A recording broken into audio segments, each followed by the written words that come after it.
जो कहानी मैं आज शेयर करना चाह रहा हूँ वो एक्चुअली सिर्फ एक कहानी नहीं है। मतलब उसका जो है ना वो फिल्म का एक स्क्रीन प्ले है। अ, वो और उसके साथ साथ मैं एक दो और बातें करना चाह रहा हूँ कि जो डायरेक्टर है और जो स्क्रीन प्ले राइटर है, क्योंकि वो एक ही शख्सियत है। उनका जो काम है, उनका जो फन है, उसको अप्रिशिएट करना मेरे ख्याल से मतलब जो जैसे लतीफ़े की पिछली बार बात हो रही थी, उनके काम में काफ़ी लताइफ़ हैं, काफ़ी सटल्टीज़ हैं और अनफॉर्चुनेटली वो मिस हो जाती हैं बहुत सारे लोगों से। तो वो मैं सारी उन चीज़ों को हाइलाइट करना चाहूँगा। तो कितने लोगों ने वो फ़िल्म जो है पल्प फिक्शन देखी हुई होगी? अच्छा, तो कहने का मतलब ये है कि क्योंकि ये मैं पहली बार गुफ्तगू में बयान करने की कोशिश कर रहा हूँ, तो अगर मैं गलती कर रहा हूँ और क्योंकि मैं डिस्ट्रैक्टेड भी हूँ, मतलब और भी चीज़ें हो रही हैं इधर, तो तो मतलब कोई अगर है मौजूद तो मुझे प्लीज़ करेक्ट ज़रूर कर दीजिएगा। तो उसकी अगर बेसिक कहानी बयान की जाए, ठीक है? उसकी बेसिक कहानी बहुत सिंपल है। जो अगर आप 2-3 नैरेटिव्स उसमें से निकलते हैं, ठीक है? ये एक एक लेवल पे हम ये कह सकते हैं कि वो फ़िल्म जो है वो स्टोरी है 3 शख्सियात की, 3 किरदारों की। उसमें से 2 जो हैं वो क्रिमिनल हैं। वो आप उनको कह लें मतलब हायर्ड थग्स, गून्स, बेसिकली गुंडे हैं और जो जो पैसे लेके कत्ल वगैरह करते हैं। ठीक है? ये उनकी कहानी है और उनके साथ एक और तीसरा कैरेक्टर है जो एक बॉक्सर है। और उसके बारे में हमें ये पता है कि वो जो है वो बेसिकली पैसे लेके मतलब ये मैच फिक्सिंग करता है, बेटिंग में फैसिलिटेट करता है और जानबूझ के मतलब पैसे लेके गेम हार एटलीस्ट एक दफा हारने को तैयार है। तो ये 3 मेन किरदार किरदार हैं और इनकी जो सब मतलब जो सबसे आसान तरीका है इस कहानी को बयान करने का मेरे ख्याल से वो ये है कि हम बोले कि इन 3 कैरेक्टर्स की 3 डिफरेंट उनकी राहें दिखाई गई हैं कि वो किस तरह से, जिसे कहते हैं अंग्रेजी में कैरेक्टर डेवलपमेंट, वो कैसे हुई है। तो जो 2 क्रिमिनल हैं, वो दोनों साथी हैं। उनको एक असाइनमेंट मिलता है कि जाके उनको किसी का कत्ल करना है। वो जाते हैं वहाँ पे।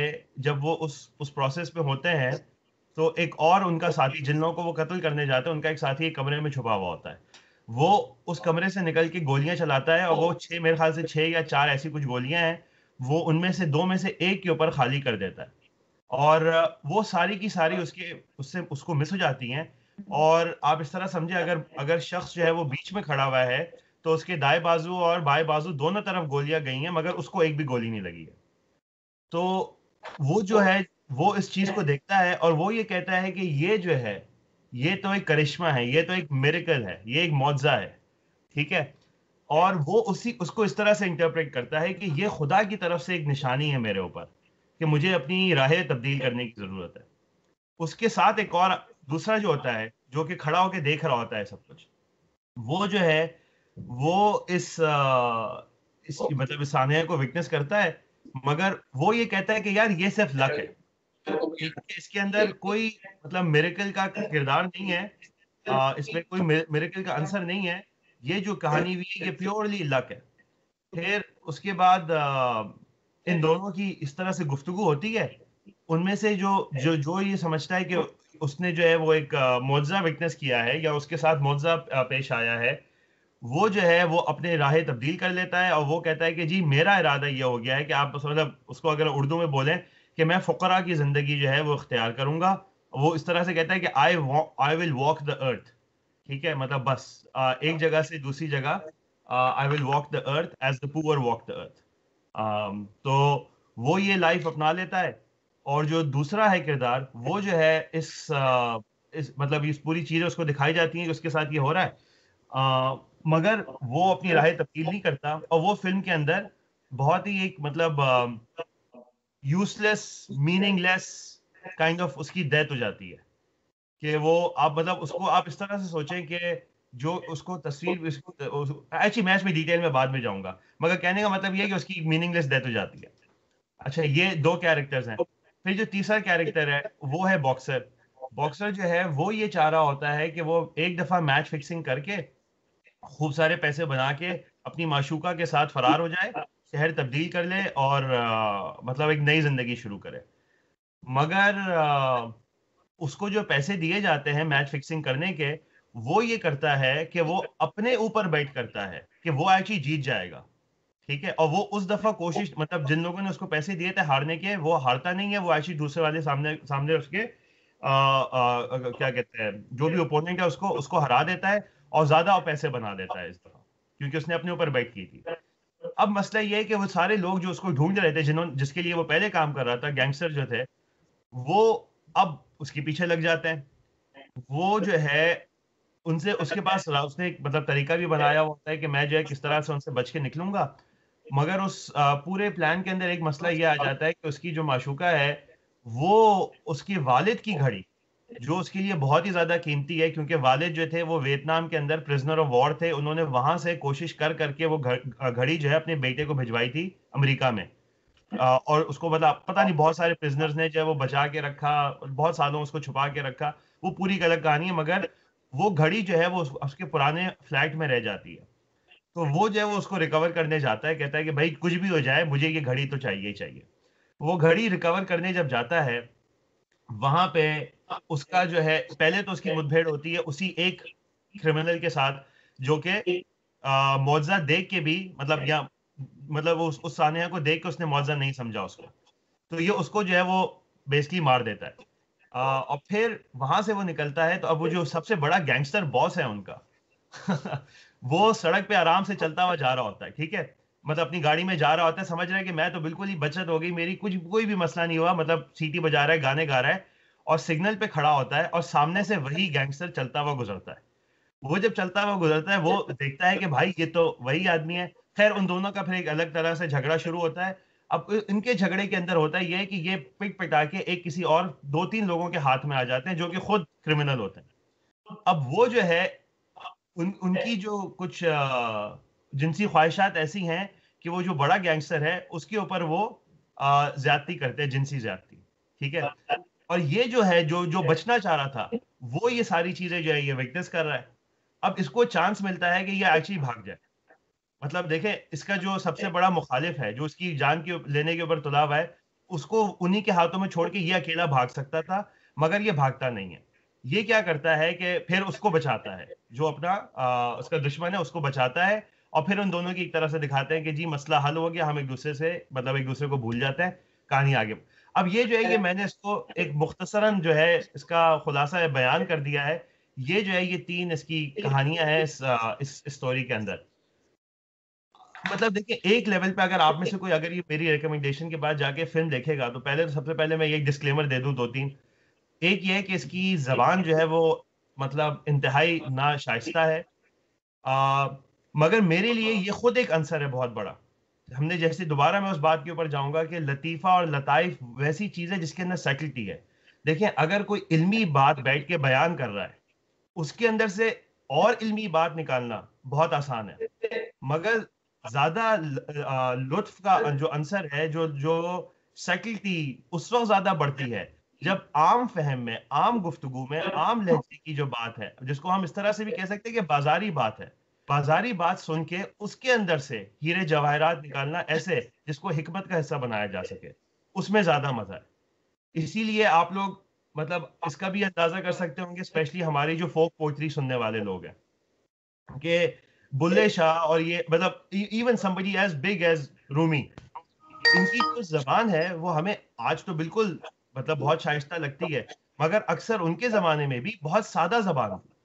इसको, इनकी शायरी के अंदर कोई जरूरी नहीं था कि बहुत ज्यादा जो है वो टेक्निकल मतलब अल्फाज बयान हो रहे हैं, जो आजकल के जमाने में अगर हम कहें कि अगर आप ये देखें कि किसी फलसफे की किताब, ठीक है, प्रोस की किताब, उसको पढ़ें बनिस्बत इसके कि गाने सुने जाएं, मतलब जो हमारे म्यूजिशियन गाने गा रहे हैं। तो एनीवे मैं थोड़ा सा डिस्ट्रैक्ट हो रहा हूँ, मगर कहने का मकसद फिलहाल ये है कि जबान नाशाइस्ता है, और उसके अंदर कुछ घिनौनी चीजें भी दिखाई गई हैं ऑब्वियसली। मगर कहने का मकसद ये है कि उससे अगर आप लोग दिल बर्दाश्ता ना हो, तो उसके अंदर जो हिकमत है वो ढूंढने में मुझे तो बहुत ज्यादा मजा आता है। और इसी इसी इसी पहलू के ऊपर अगर बात की जाए, अपना टेरेंटिनो जिसने ये स्क्रीन प्ले लिखा है, जिसने ये फिल्म भी डायरेक्ट की है, उसकी तकरीबन सारी फिल्मों के बारे में ये मैं कह सकता हूँ, क्योंकि मुझे उसकी फिल्मों से खास लगाव है। इंशाल्लाह अगर कभी फुर्सत मिली तो मेरा पूरा इरादा है कि एक मैन्युस्क्रिप्ट जो है सिर्फ उसकी फिल्मों के एनालिसिस के ऊपर लिखनी चाहिए कि वो क्या क्या कर रहा है। अब उसको थोड़ा सा अंदाजा करने देने के लिए मैं आपको अब उस कहानी को थोड़ा सा खोलूंगा, ज्यादा नहीं खोलूंगा, आप लोगों के ऊपर है, आप लोग और खोल सकते हैं उसको। स्पेशली अगर देखेंगे तो और भी मजा आएगा, या स्क्रीन पे पढ़ेंगे तो और भी मजा आएगा। अच्छा, अब देखिए सबसे पहले जो मजे की चीज है, एक जो क्रिमिनल था, जो मुजरिम था, उसने जो है उस सानेह को मुअज्जा समझा, उसने अपनी राहें तब्दील कर ली। ठीक है, उसका सबसे अच्छा फेट है फिल्म के अंदर। दूसरा, जिसने मुअज्जा नहीं समझा, उसके ऊपर बार बार ऐसे साने हुए हैं फिल्म के अंदर कि उसको मौके दिए जा रहे हैं कि देख लो, तुम्हें एक मतलब बाहर से मेरा मतलब है कि आप समझे ट्रांसेंडेंट, एक खुदाई राह ऐसी मिल रही है कि मतलब तुम्हें जो है वो बहुत दिखाए जा रहे हैं बार बार, मगर वो समझने की कोशिश ही नहीं करता। अब देखिए फिल्म के अंदर और क्या क्या मुआवजे उसके साथ होते हैं। वो जिस वक्त गुफ्तगू कर रहा होता है अपने दूसरे बंदे के साथ, क्रिमिनल साथी के साथ, और उसको उसके साथ ये बहस कर रहा होता है कि नहीं जी, ये तो सिर्फ एक एक लक का एलिमेंट है, तुम अजीब सी बातें बयान कर रहे हो कि खुदा जो है वो नीचे से आया या उसने मलाइका भेजे और उसने जो है वो गोली रोक ली और गोली को दाएं बाएं कर दिया। क्या बेवकूफों वाली बातें कर रहे हो, ये तो एक मजाक है। अच्छा, अब जब वो ये बात कर रहा होता है, वो लोग गाड़ी में जा रहा होता है, उसके हाथ में बंदूक होती है, बंदूक जो है वो किसी और के ऊपर पॉइंट की हुई होती है, और एकदम से गोली चल जाती है। जो पीछे जो बंदा बैठा होता है वो मर जाता है। अब वो ये बज़ेद हो जाता है कि तुमने जो है दूसरे, क्योंकि वो बैठा हुआ था गाड़ी नहीं चला रहा था, तो वो अपने साथी को कहता है कि तुमने ब्रेक मारी होगी या तुमने जंप के ऊपर से गए होगे और तुमने मतलब गाड़ी सही नहीं चलाई। वो कह रहा है भाई मैंने कुछ भी नहीं किया, वो सही है, मतलब मैंने ना गाड़ी में ब्रेक लगाई है, मैंने कुछ, हम सीधे सीधे जा रहे थे, तुम्हारी गोली चल गई खुद ब खुद। अब मजे की बात है, फिल्म के अंदर ये नहीं बताया गया है कि ये खुद एक मौज़ाती इसको वाकया तस्लीम किया जा सकता है, ऐसे इंटरप्रेट किया जा सकता है। उनकी गुफ्तगू के अंदर ये जो है शामिल नहीं होता, उनकी गुफ्तगू के अंदर सिर्फ वो जो पहली जिसपे गोलियां दाएं बाएं गई थी उस वो शामिल होता है। अच्छा, तो ये एक और इसके साथ मुआवजा, ये देखने को तैयार ही नहीं है। अब इसके साथ आप देखिए एक और, ये एक अपनी बॉस की जो मिस्ट्रेस थी, जो उनकी माशूका थी, इसको ये रिस्पॉन्सिबिलिटी जाती है कि जी उसको जो है वो शाम में बाहर किसी खाने पे लेके जाना है। ये उसको बाहर किसी खाने पे लेके जाता है, वहां से ये घर वापस आते हैं, इसकी जेब के अंदर क्या कहते हैं ड्रग्स होती हैं कुछ, अफीम वगैरह होती है। तो वो जो इसकी जो बॉस की माशूका है, वो जो है वो अफीम को जो है वो मतलब इस्तेमाल कर लेती हैं और उनको ओवरडोज हो जाती है, मतलब मरने की हालत हो जाती है। ये उसको भाग के लेके जाता है अपने एक दोस्त के घर पे, जो कि इसका ड्रग सेलर है। उसके सामने इनकी बेसिकली जान सॉरी धर को जो लग रहा है कि जान निकल गई है इसकी, वो लिटा देता है। और वो लोग जो है वो एक इंजेक्शन लेते हैं, और वो मतलब बेसिकली जो जो इस तरह की सिचुएशन में दिया जाता है, वो इंजेक्शन सीधा उसके दिल के अंदर जो है ना घोप देते हैं। उनमें से कोई भी ट्रेन नर्स नहीं है, कोई भी डॉक्टर नहीं है, कुछ भी नहीं है, और बस वो एकदम से खड़ी हो जाती है। अब देखिए इसको इस तरह से समझिए कि क्रिश्चियन कॉन्टेक्स्ट के अंदर किसी का मरना, तकरीबन मरना, और उसका दोबारा खड़ा हो जाना, इससे ज्यादा बड़ा मुआवजे की तरफ इशारा जो है वो हो नहीं सकता। क्योंकि ये ईसा अलैहिस्सलाम, उनकी जो कहानी है, उनकी जो अंडरस्टैंडिंग है क्रिश्चियन कॉन्टेक्स्ट के अंदर, वेस्टर्न कॉन्टेक्स्ट के अंदर, वो यही है कि ईसा जो है वो उनकी जान ले ली गई थी, वो 3 दिन जो है तहे जमीन रहे थे, फिर उसके बाद जो है वो दोबारा मतलब उनका अहया हुआ था, उनको हयात दोबारा मिली थी। तो कहने का मतलब ये है कि इस फिल्म के अंदर ये रिलीजियस एलिमेंट भी नजर आ रहा है आपको, कि उस थीम को ड्रॉ करके ये बयान करने की कोशिश कर, मगर ये जो कहने का मकसद ये है इस पूरी एग्जाम्पल का, कि जो सामने जो क्रिमिनल बैठा है, जिसके सामने एक तीसरा मुआवजा एक तरह सा हो रहा है, वो फिर भी नहीं इसको समझने की कोशिश करता। ठीक है, अब एनीवे कहने का मतलब ये कि ये पहलू दर पहलू दर पहलू इसके अंदर भी बात खुलना शुरू होती है कि देखिए ये सिर्फ इतना आसान मसला नहीं है। अगर आपके ऊपर खुदा जो है वो तंबीहात एक तरह की भेजे जा रहा है, इशारात आपके ऊपर, सॉरी मैंने रियलाइज भी नहीं किया ये इब्न सीना यहाँ पे इस्तेमाल हो गए, मगर इशारात और तंबीहात जो है वो आपके ऊपर भेजे जा रहे हैं। ठीक है, और आप जो है वो उसको रिकग्नाइज भी नहीं कर रहे हैं। तो इसके अंदर बहुत बड़ा मसला मौजूद है। अब वो मसला कैसे बयान करते है, फिल्म कैसे बयान करती है। अब इसकी मौत के बारे में बात, इसकी मौत देखिए कितनी एक्सीडेंटल है। मैंने आपको बताया था वो बॉक्सर जब अपने घर जाता है, ये वहां पे बैठा हुआ होता है, उसको ये वहां पे बॉक्सर मार देगा। अब थोड़ा सा ये देखिए कि मंजर कशी कैसी है। ये जो है ये बाथरूम में बैठा हुआ है, ठीक है। मतलब ऑब्वियसली मतलब हमारे कल्चर में तो स्पेशली मतलब बाथरूम के अंदर जो मौत है उसके ऊपर काफी ज्यादा गुफ्तगू भी की जाती है कि ये खुदा की तरफ से एक बला है। बल्कि हमारी हिंदू पाक की शख्सियत है, उनके ऊपर भी ये इस तरह की बहस चलती रहती है कि उनके साथ ये हुआ था कि नहीं हुआ था। अभी उस मसले में नहीं घुसते। मगर कहने का मकसद ये है कि ये जो है कैरेक्टर जो है जॉन ट्रोवोल्टा का कैरेक्टर है, बाय द वे आप लोग जानते हैं क्योंकि उसको जॉन ट्रोवोल्टा का कैरेक्टर जो है वो बाथरूम से बाहर निकलता है और वो देखता है कि सामने जो बॉक्सर है, जो ब्रूस विलिस का कैरेक्टर है, ब्रूस विलिस बंदूक लेके खड़ा हुआ है उसके सामने। अब इसके हाथ में बंदूक नहीं है क्योंकि ये तो जी बाथरूम से निकला है, और बंदूक भी एक्चुअली इसकी तो टोस्टर के साथ रखी हुई थी जो कि ब्रूस विलिस ने उठाई हुई है। तो अब ये उसकी शक्ल देख रहा है, ये एक दूसरे की शक्ल देख रहा है, और पीछे जो है वो टोस्टर मेरे ख्याल से उसमें से बेसिकली घंटी बजती है और ब्रेड जो है तैयार हो जाती है, एकदम पॉप आउट करती है।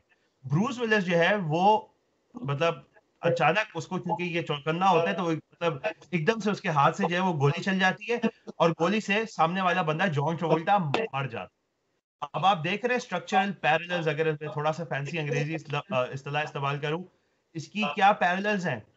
ये वही चीज हुई थी जो जॉन ट्रोवोल्टा ने किसी और के साथ की थी, मगर उस वक्त ये इसके हाथ में बंदूक थी, और इसके हाथ से कोई और मर गया था। इसने रिकग्नाइज करने की कोशिश नहीं की कि देखिए ये खुद ब खुद हुआ है, या मतलब मेरे जाती तौर पे मेरी कंट्रोल में नहीं था, ये हो गया।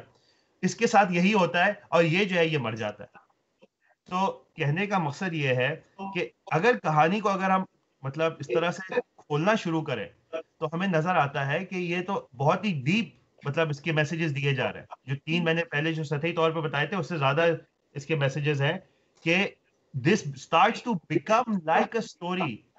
तो मैं अंग्रेजी में इसको बोलूंगा क्योंकि मैंने एक पेपर में इस तरह से बयान भी किया था। This starts to become like a story in which there is a consistent resistance to the recognition of miracles and the limitation of human agency. And unless and until that is not recognized, it is difficult to step out of the world of violence that this world has created for us.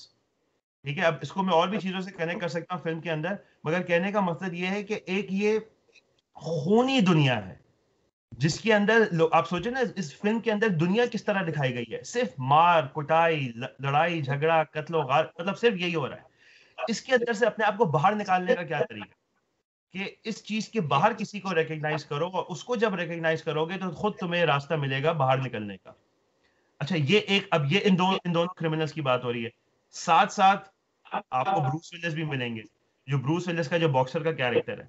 सवाल ये पैदा होता है कि भाई ये भी आदमी है, इसने तो किसी करिश्मे को रिकग्नाइज नहीं किया, तो ये यहाँ पे क्या हो रहा है इसके साथ क्या, और इसकी भी लाइफ हमें देखें अगर जो मैंने पैटर्न बयान किया उस पैटर्न को फॉलो भी कर रही है कि ये भी एक तरह का क्रिमिनल है, बॉक्सर है, वायलेंट दुनिया के अंदर रहता है, और ये से बाहर निकलने की कोशिश कर रहा है, अपनी माशूका के साथ जो है वो फरार होने की कोशिश कर रहा है। तो ये कैसे करेगा, इसने एक राह पहले इख्तियार की, वो राह क्या थी इसकी, धोखाबाजी, झूठ और कत्ल, इस तरह की चीजें ना, क्योंकि उसने दूसरे वाले बंदे को हराता नहीं, उसको मार देता है, उसको बाकायदा कत्ल कर देता है रिंग के अंदर, उसको इतना ज्यादा वो पंचेस करता है। तो ये एक उसने राह इख्तियार की थी, मगर वो राह उसको किस तरफ लेती हुई जा रही थी, दोबारा इसके साथ भी वही थोड़े से एक्सीडेंटल मिराकुलस काइंड ऑफ चीजें हो रही हैं। ये तो समझ रहा है कि ये फरार हो गया, सामने जो है आउट ऑफ नोवेयर इसी का जो है दुश्मन इसके सामने आके खड़ा हो गया, उसके साथ ये जो है मतलब कि दोबारा लड़ाई वड़ाई शुरू हो गई और ये किसी और के हाथ में पड़ गए, जो कि अब इनके साथ और भी ज्यादती करेंगे, ऐसी जाती है जिसके बारे में इसने पहले सोचा भी नहीं था। तो जब तक ये उसी राह को इख्तियार करे हुआ है, जिस राह को ये पहले से जानता है, जो क्रिमिनल जो खूनी राह है, जो मतलब एक वायलेंट राह है, तो ये उसी के अंदर फंसता जाएगा। ये उससे कैसे निकलता है, ये उससे उस वक्त निकलता है जब वो ये देखता है कि इसके दुश्मन के साथ ज्यादती हो रही है और इसका इखलाकी फर्ज समझे या जो भी, क्योंकि वो उसके बारे में बात नहीं करता, सिर्फ उसके चेहरे को दिखाया जाता है कि वो तलवार देखता है और अपने दुश्मन की तरफ देखता है, मतलब दोनों एक डिसीजन है उसके लिए कि मैं क्या इख्तियार करूं, दुश्मन को बचाऊं या ना बचाऊं और भाग जाऊं। जब वो अपने दुश्मन को बचाने की कोशिश करता है तो उस वक्त दुश्मन और उसके दरमियान जो भी सारी मसले मसाइल हैं वो भी हल हो जाते हैं, और आप समझे उसकी राह जो है, फरार की जो राह है, वो बहुत ही आसान बन जाती है। अब तो मतलब कोई मसला ही नहीं रहा, कोई उसको ढूंढ ही नहीं रहा, कोई उसका कातिल ही नहीं है। अब इसके अंदर भी देखिए, इसके अंदर भी एक रिलीजियस एलिमेंट मैं यहाँ से अगर बयान करूं, अगर के क्रिश्चियन थियोलॉजी के अंदर जीसस जो है उनको उनको जो है मतलब ये बहस होती है कि जी जीसस को जो है why did he have to die on the cross, कि खुदा जो है वो मतलब देखने में तो जुल्म नजर आता है ना, मुसलमान उसकी ऐसे ही तनकीद करते हैं वैसे इल्मुल कलाम के अंदर जो आभास होती हैं, मगर उसको भी साइड पर रखते हैं। अभी हम सिर्फ क्रिश्चियन पर्सपेक्टिव, वेस्टर्न पर्सपेक्टिव से बात कर रहे हैं। तो कि ये जीसस जो है वो उनको सूली पे क्यों चढ़ाया गया, ये मतलब ये ऐसा ऐसा क्यों हुआ उनके साथ। मतलब सूली नहीं, वैसे तो सलीब कहा जाता है, बट खैर एनीवे, कहने का मकसद ये है कि उसका एक जवाब ये दिया जाता है, क्योंकि ईसा की वो जात थी जो कि सारी की सारी दुनिया के जो गुनाह थे, ठीक है, अजल ताबद, वो गुनाह अपने ऊपर इंप्यूट करके, मतलब अपने अपने कांधों पे उठा के वो खुदा के आगे एक तरह की क्या कहते हैं उसे, सैक्रिफाइस वो प्रेजेंट करता है कि उनके गुनाह के बदले मेरा मतलब मुझे कबूल करो, मेरी बलि चढ़ी है, इसको कबूल करो। और खुदा उसको कबूल करता है और फिर उन्हीं को दोबारा हयात देता है, अहिया होती है, वापस आती है। तो कहने का मकसद क्या है कि खुदा के जो सारे अदू हैं, मतलब जो सारे दुश्मन हैं, उनका गुनाह माफ कराने के लिए ईसा आते हैं पिक्चर में। और इसको कहा जाता है वैसे अंग्रेजी में मतलब कि reconciliation that is brought about through the act of Jesus और जीसस सैक्रिफाइस। ये एलिमेंट हमें थोड़ा सा नजर आ रहा है इसके अंदर भी, ब्रूस विलिस के कैरेक्टर के अंदर, कि वो अपनी जान को दोबारा खतरे में डालते हुए अपने दुश्मन को बचाने के लिए जाता है, और उसी के बाद उसकी सारी राहें जो है हमवार होती हैं, आसान रास्ते उसके लिए निकलते हैं। एनीवे अब मैं यहाँ पे गुफ्तगू तमाम करूंगा, 20 मिनट में 25 मिनट मेरे ख्याल से मैंने कंसिस्टेंटली बोला है। तो आप लोगों के अगर कोई सवाल है तो प्लीज शेयर करिए, कोई भी रिएक्शन है शेयर करिए। मेरे ख्याल से जो मैंने अभी, सॉरी एक और मिनट अगर मैं लूं, टेरेंटिनो की मुझे इसीलिए फिल्में सबसे ज्यादा पसंद है। देखें, अगर आप लोग फिल्मों के शौकीन हैं तो आप लोगों ने नाम सुने होंगे बड़े बड़े आर्ट फिल्म मेकर्स के, फिलिनी हो गया, इंगमार बर्गमैन हो गए, सत्यजीत रे हो गए, अभी मेरे जहन से निकल रहा है रोशोमोन जिसने बनाई थी, जापानीज हैं। मतलब ये बहुत बड़े बड़े हिदायतकार हैं, और इनकी फिल्में जो है वो इतनी ज्यादा मतलब आर्टिस्टिक होती हैं, आर्ट फिल्म्स होती हैं, कि उसके अंदर से मजे की हिकमत निकालना इतना मुश्किल नहीं है। कि मसला हयात क्या है, मसला जात क्या है, नीस्ती क्या होती है, इस तरह के सारे जो बड़े बड़े बड़े फलसफियाना जो आभास है, वो उनकी फिल्मों में आपको बिल्कुल सतह पे मिल जाती है। तो उसके अंदर खरीदने की जरूरत नहीं है, उसके अंदर कुछ मजा नहीं है। मतलब मैं ये कह रहा हूँ कि अभी वो वाली किताब है, ये वो वाला एग्जाम्पल है कि आप किताब उठा लें, पढ़ लें, जी सामने लिखा हुआ है। मगर मुल्ला नसरुद्दीन वाली जो एग्जाम्पल जो मैंने पिछली बार दी थी, कि एक छोटी सी चीज को उठाएं जो तो है तो मजे की चीज, मजाइया है, और उसके अंदर से फिर पहलू दर पहलू, ठीक है, तय दर तय बात खुलना शुरू हो, तो ऐसा ऐसा मतलब ऐसी गुफ्तगू हो कि आपको लगे कि ये तो यार घंटों गुजर जाएंगे, उसके अंदर ज्यादा मजा है। तो मेरी रिकमेंडेशन ये है कि टेरेंटिनो की, मैंने से पल्प फिक्शन की बात की है, उसकी तकरीबन सारी फिल्मों के बारे में 1-1.5 घंटा आराम से मैं गुफ्तगू ऐसे ही कर सकता हूँ। तो रिकमेंडेशन है कि आप लोग जरूर देखिए, अगर नाशाइस्तगी आप लोग बर्दाश्त कर सकते हैं। चलिए, बहुत शुक्रिया। जी मैं हूं, मगर मैं दोबारा यही कहूंगा कि पहले से माजरत ख्वाह हूं अगर आप लोगों में से किसी का जौक जो है वो इस नाशाइस्तगी को बर्दाश्त ना कर पाए। तो ये इस डिस्क्लेमर को प्लीज याद रखिएगा, क्योंकि हर जी किसी के लिए नहीं है ये फिल्म। जी बिल्कुल याद रखेंगे, बिल्कुल याद रखेंगे, आप बिल्कुल ना घबराएं। ये तो आप अब इसको रखेंगे इस फिल्म की डिस्कशन अगले वीक पे। आप इसको कंक्लूड करना चाहेंगे उमर भाई आज की टॉक को, ताकि हम फिर डॉक्टर सिराज कैसर साहब को कहें कि हमें कोई अच्छी सी कोई कहानी सुना दें। ठीक है, बल्कि ये मेरे ख्याल से 4-5 मिनट में मुझे जाना भी पड़ेगा। तो आखिरी कंक्लूजन में मैं सिर्फ यही कहूंगा कि मैंने जो है जी वो 3 में से 2 की ज्यादा बात की। अपना जो क्रिमिनल रिकग्नाइज नहीं कर रहा, और और दूसरा बॉक्सर जो मतलब एक तरह से अपनी जो भी बॉक्सर वाली बात, तो ये दोनों तो बातें हो गई।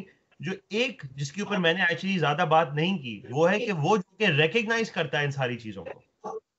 तो जी उस जी ये जो उसके अगर एलिमेंट को देखें, वहां पे बात बहुत ज्यादा और आसानी से अप्रिशिएट की जा सकती है, कि जो हिदायतकार है, जो उसका लिखने वाला है, मतलब टेरेंटिनो, वो ये समझाने की कोशिश करता है कि यहाँ पे हमें अपनी मतलब इस तरह समझें कि तावील करने की जरूरत है, कि मैसेज सिर्फ ये नहीं है कि खुदा आपको इशारे दे रहा है। मैसेज रादर ये है कि बगैर तावील के खुदा की हिदायत किसी के हाथ नहीं आती। तो उसके अंदर एक इंसानी अंसर बिल्कुल मौजूद रहेगा, क्योंकि देखें वो जो मैंने जिस जिस कैरेक्टर की ज्यादा बात नहीं की है, वो हमेशा उसके बारे में फिल्म में दिखाया जाता है कि वो एक बिब्लिकल पैसेज है, ठीक है। उसको हालांकि वो एक्चुअली बिब्लिकल पैसेज नहीं है, मगर फिल्म के अंदर उसने बनाया हुआ है। वो उसको कोट करता है, फिर वो उसके ऊपर बहस करता है कि इसकी क्या ये मायने हैं, क्या ये मायने हैं। मैं पहले समझता था इसके मायने कुछ और हैं, आज मैं समझने लगा कि इसके मायने कुछ और हैं। अब क्योंकि मैं इसको ऐसे समझने लगा, तो अब जो है मैं अपनी जिंदगी के तरीके, तौर तरीके तब्दील करूंगा। कहने का मकसद ये है कि जो जो फिल्म, मतलब जो है फिल्म का जो मैसेज है, मेरे ख्याल से वो ये है कि सिर्फ इशारे नहीं आते खुदा की तरफ से, इशारे ऐसे आते हैं जिनके अंदर इब्हाम का अंसर मौजूद है। इब्हाम क्योंकि मौजूद है इसलिए तावील की जरूरत है, और तावील के अंदर आपका खुलूस का जो खुलूस का जो किरदार है, उसके बगैर ये सारी बातें हो नहीं सकती। और ये मजे की अब थोड़ी आखिरी बात ये कि फिल्म के अंदर खुद ये भी बहुत मजे की बात है कि फिल्म जो है वो स्टोरी स्ट्रेट फॉरवर्ड नहीं बताएगी आपको। फिल्म क्रोनोलॉजिकल ऑर्डर में है ही नहीं। यानी कि अगर आप ऐसे समझें कि अगर फिल्म को क्रोनोलॉजिकली अरेंज करें कि भाई पहले ये हुआ, दूसरे ये हुआ, तीसरा, वक्ती तौर पे अगर हम उसको इस तरह से अरेंज करें, तो वो उस ऑर्डर में प्रेजेंट नहीं होगी। जो लास्ट सीन है वो पहले प्रेजेंट हो गया, सेकंड सीन जो है वो नंबर 5 पे प्रेजेंट हो गया। समझ रहे हैं, उसका ऑर्डर उन्होंने ब्रेकअप किया हुआ है। और टेरेंटिनो की फिल्म क्योंकि अर्ली 90s की फिल्म है, उसके बाद तो इसने ये बहुत ज्यादा उस फिल्म की वजह से ये कल्चर कॉमन हो गया फिल्म मेकिंग में कि जी फिल्म को लॉजिकली प्रेजेंट ही नहीं करना, उसको ब्रेकअप करना है, आगे पीछे करना है, हाल को मुस्तकबिल की तरह दिखाना है, मुस्तकबिल को माजी की तरह, इस तरह से। तो अब ये फिल्म, जो फिल्म इसने बनाई है, वो ये क्यों कर रहा है? सवाल ये है कि भाई वो लीनियर नैरेटिव क्यों तोड़ रहा है? क्योंकि वो अपनी ऑडियंस को भी ये बताने की कोशिश कर रहा है, जब तक आप तावील के अंदर नहीं आए, मतलब तावील की कोशिश नहीं करेंगे इस फिल्म को समझने की, इस फिल्म की कहानी आप नहीं समझ सकते जिसके अंदर सारे के सारे किरदार तावीलात कर रहे हैं या तावीलात कर रहे हैं। एक और मूवी हमें सजेस्ट कीजिएगा ताकि अगली नशिस्त में हम अपने दोस्तों को कहें कि ये मूवी भी देखें और फिर उस पर कोई कंक्लूजन ड्रॉ करें। कोई जनरल मूवी या नहीं, इसी इसी मौजू पे जो आप कह रहे हैं, ओमन्स को कैसे हम उसको क्या कहते हैं, इंटरप्रेट कर सकते हैं, या हम देख सकते हैं कि वाकई ये दुनिया ओमन्स की दुनिया है, इशारों की दुनिया है ये। अभी मेरे जहन में ओमन्स के एज सच तो नहीं आ रहा। मैं थोड़ा इसके बारे में सोचता हूँ, मैं आपको बताऊंगा फिर। जी जरूर। अब मैं रिक्वेस्ट करूंगा डॉक्टर कैसर साहब से कि वो हमें अब ना कोई कहानी सुना रहे मजेदार किस्म की। डॉक्टर पहले जाने से पहले मैं बस आप लोगों को खुदाफिज कर दूं, क्योंकि गुफ्तगू शुरू नहीं हुई, बहुत देर बाद। अता कलामी कर रहा हूँ। कैसर साहब माजरत ख्वाह, पिछली बार भी मैं बीच में से चला गया था, मगर ये वक्त कुछ ऐसा है हमारे लिए। जी कोई बात नहीं, इंशाल्लाह दोबारा मुलाकात होगी आपसे। इंशाल्लाह, बहुत बहुत शुक्रिया, अस्सलाम वालेकुम। बहुत शुक्रिया भाई।